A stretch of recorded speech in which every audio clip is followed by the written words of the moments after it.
I'm Stephen Fishley at Back Bay Communications. I'm joined by Glenn R. August, founder and CEO of Oak Hill Advisors. Oak Hill's a leading alternative investment firm with $32 billion under management in performing and distressed credit-related investments in North America and Europe. Glenn, very nice to meet you, and thanks for taking the time to talk to us. Nice to meet you. I guess my first question was to ask whether you could comment on the opportunities available in private credit markets currently. Is there value available, and if so, where? Sure.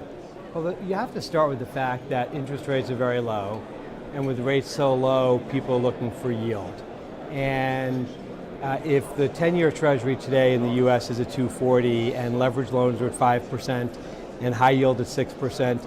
The question is, can investors find value in private credit by capturing illiquidity premiums and complexity premiums in private debt? And we think they can. And so the opportunity set, we believe, is probably in the 8 to 10 to 12% type of unleveraged yields. And then if you leverage those returns, you can actually get in excess of 10%. Okay. So would you say can the current market cycle continue, and what could bring it to an end? Well, I mean, the market has obviously had an extraordinary last 7 or 8 years, and yet all of the economic signs still are positive. So economic growth across the world is positive, rates are low, inflation is low, and so the backdrop, even though people are concerned that this has to come to an end and there has to be a correction, I actually think could go longer. The only thing, in my view, that actually makes this a more difficult and harder landing is if there's geopolitical events. And it's very difficult to predict geopolitical events, whether it's North Korea, whether it's populism, whether it's Trump, whether it's slowdown in China, because China is much more important today than it ever was. Okay, so you think that macro events still matter? I think macro is incredibly important because that is the backdrop for people's investor mindset, and technicals are so important. And if things were to change where inflation were to pick up, that macro would in fact make interest rates go higher. If interest rates go higher, that's going to put pressure on the equity markets, and again go back to a normal traditional business cycle, and then at some point lead to a recession. And so to me, macro is incredibly important. Sure. So talking about interest rates then, we're in an interest rate rising environment, albeit somewhat slowly.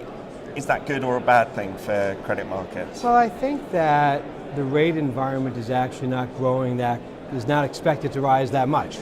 If you look at the forward markets and the futures markets, it's really expecting rates to stay between 2 and 3% on the long end.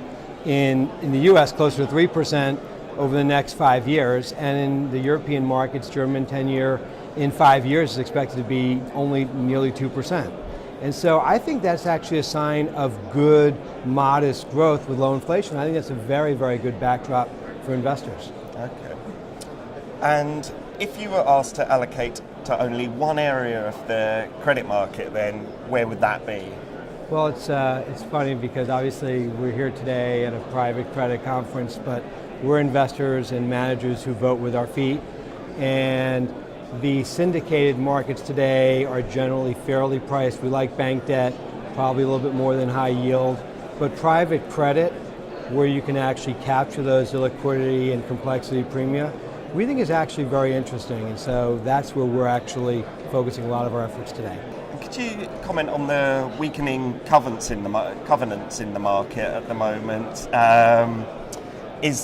Does that pose a systematic risk to investors? So when people talk about covenant light, they usually talk about covenant light bank debt. Yeah. Almost 75% of bank debt today is covenant light. Now, my view is covenants are protection, but at the end of the day, the real decision is do you like the company? The covenants are actually insurance. And the judgment, we like having covenants. By the same token, we believe credit selection is so much more important. And interestingly, the data actually shows that covenants, debt with covenants versus debt without covenants, actually generates the same return. And that's a little surprising to you, I bet, right? And the reason for that is because when you don't have covenants, you don't go into default, which means that you can work through a downturn. So you have fewer situations where there's defaults, although they're lower recoveries. When you have covenanted debt, you have a very short window, you have more defaults, but you have a higher recovery.